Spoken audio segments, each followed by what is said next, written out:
Next topic natin is about block diagram algebra for summing points. There are two possibilities of shifting summing points with respect to block. So, shifting summing point after the block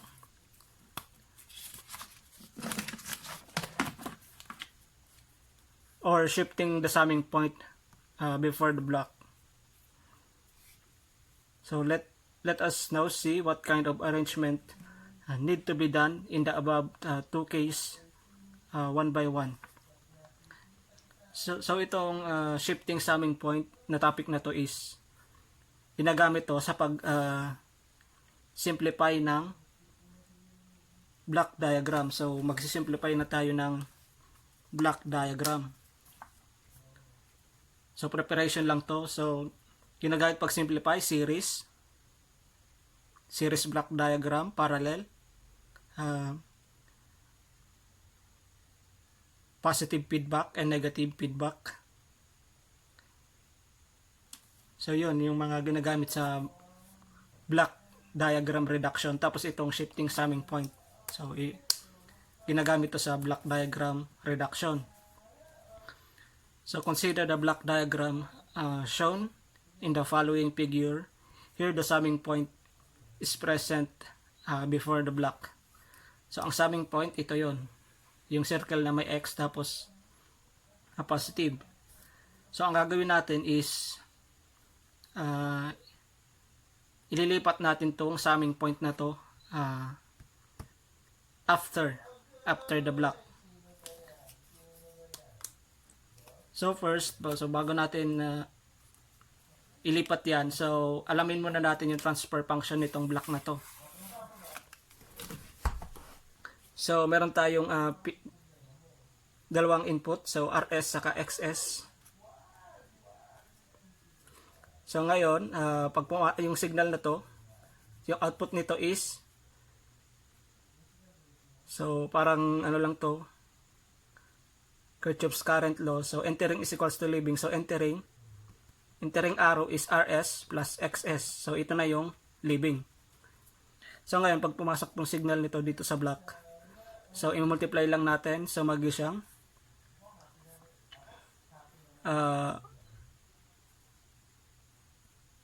YS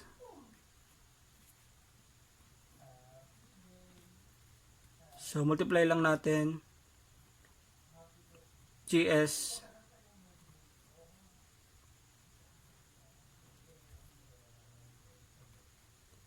times RS plus XS. So ganyan, yun na yung output. So kung mapasin nyo, ito same lang yan dito,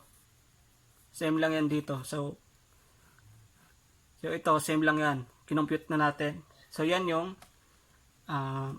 function nya.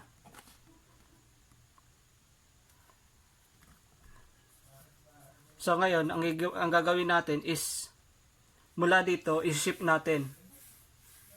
So i-shift natin after.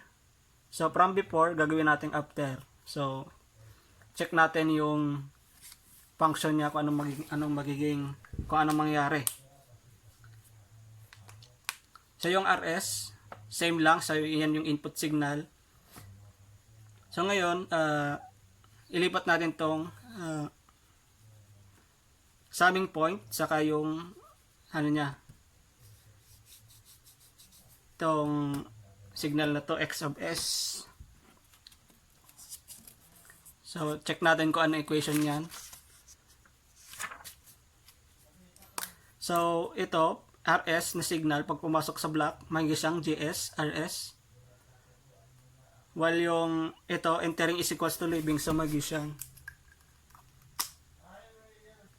so itong YS magiging siyang, so entering is equals to leaving, so YS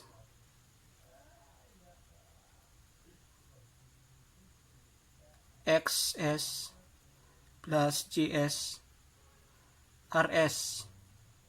So yan yung equation 2. Ito yung equation 1. So ito yung original block niya. So ngayon, kung lipat natin to dito sa after the block, gaya dito sa figure na to, lilipat natin after ng block. Kung mapasin nyo, magkaiba. So dapat itong equation 2 same dito sa equation 1. So para maging same siya, itong XS kailangan to ng GS. So kailangan tayo mag-multiply ng GS dito.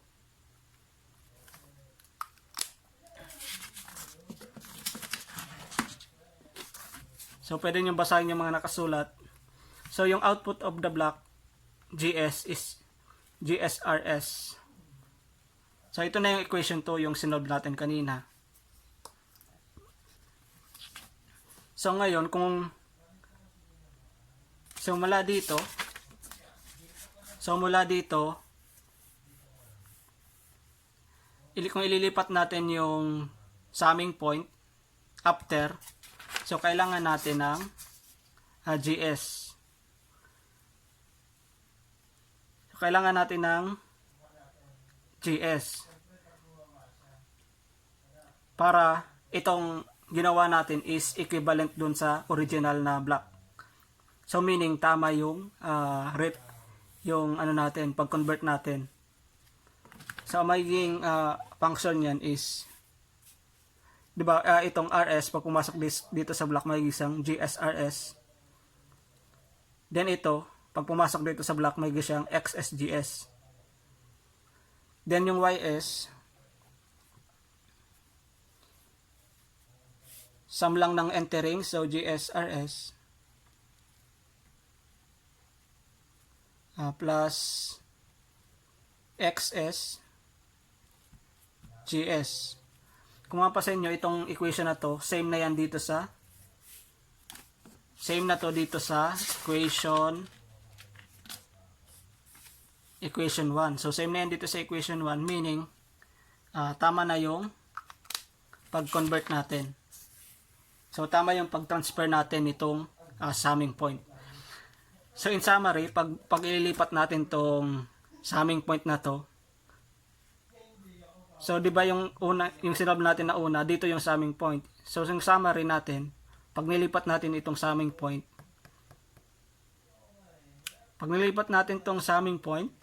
so kailangan natin itong magdagdag para maging equal doon sa original na diagram. So sa rule, pag naglilipat tayo ng summing point, kung anong block to, kailangan natin ng identical block. Magdagdag tayo ng identical block para mag-equal tayo doon dito sa original na diagram. So kung ito, ililipat natin to dito. So sa rule, kailangan tayong magdagdag ng GS dito. So the next is, paano naman, so kung ito yung diagram natin, ililipat natin dito sa before ng block. So ang scenario natin is ito, ililipat natin dito sa before ng block. So ang transfer function, ang function nito is, so RS GS. So pag pumasok siya dito, so ito magiging, yung signal na to is magiging isang GSRS. So yung YS natin is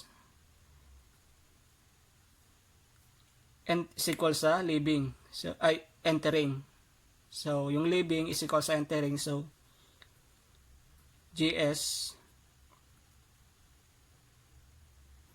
GSRS plus XS.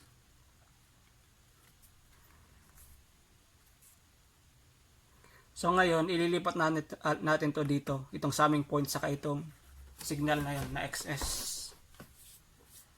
So pag nilipat natin ito mula dito, ililipat natin dito. So ano ba yung dapat gawin natin? So tandaan natin itong equation 1.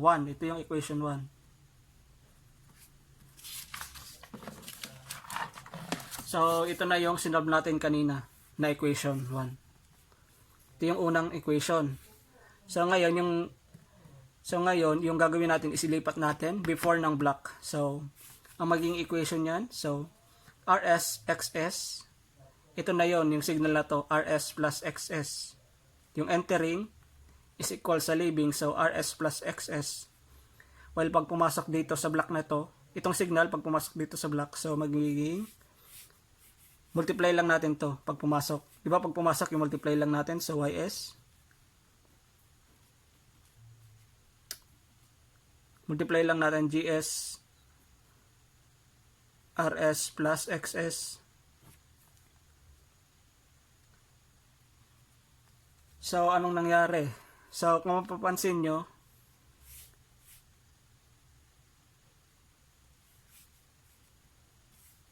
so YS is equal sa GS RS plus XS GS.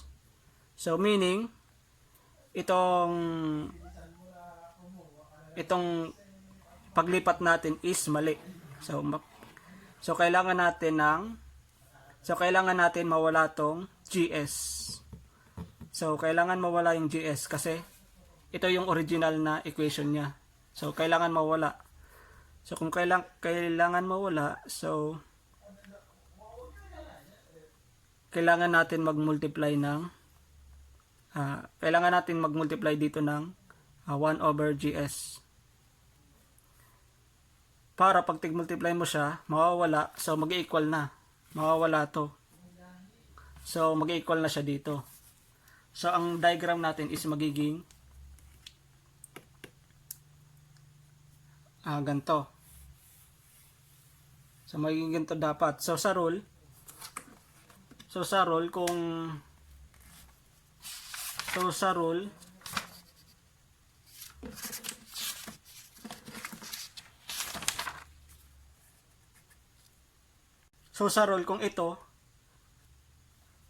itong summing point ililipat natin dito sa before ng block, ang rule is kailangan natin mag-add ng block na 1 over GS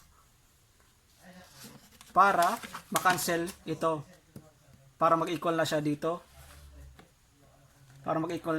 so meaning tama yung representation natin. So tama yung paglipat natin ng summing point. So kailangan natin mag-add ng 1 over GS. So yan yung rule. So kung i-represent natin to, so ito pag pumasok dito magiging siyang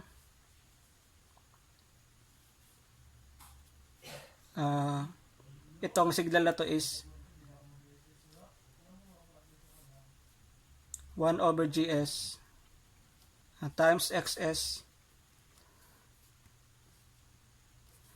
So entering is equals to leaving, so RS, so itong leaving na to is equal siya sa RS plus 1 over GS times XS. So pag pumasok sa so itong signal na to pag pumasok dito, so magiging YS, so multiply lang natin, YS is equal sa multiply natin, magiging siyang RS GS plus, so GS times GS, so cancel yan, so matitira is XS. So meaning, so tama na yung pag-convert natin. So tama yung paglipat. Kailangan lang natin mag-add ng reciprocal nito.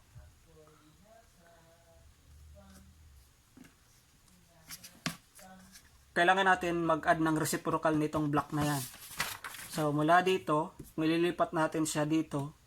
After, so kailangan natin mag-add ng reciprocal nito. Gaya nito. So nag-add tayo ng reciprocal. So meaning tama yung paglipat natin ng summing point. provided dapat kailangan mong mag-add ng 1 over GS. So kung GS to, reciprocal niyan is 1 over GS.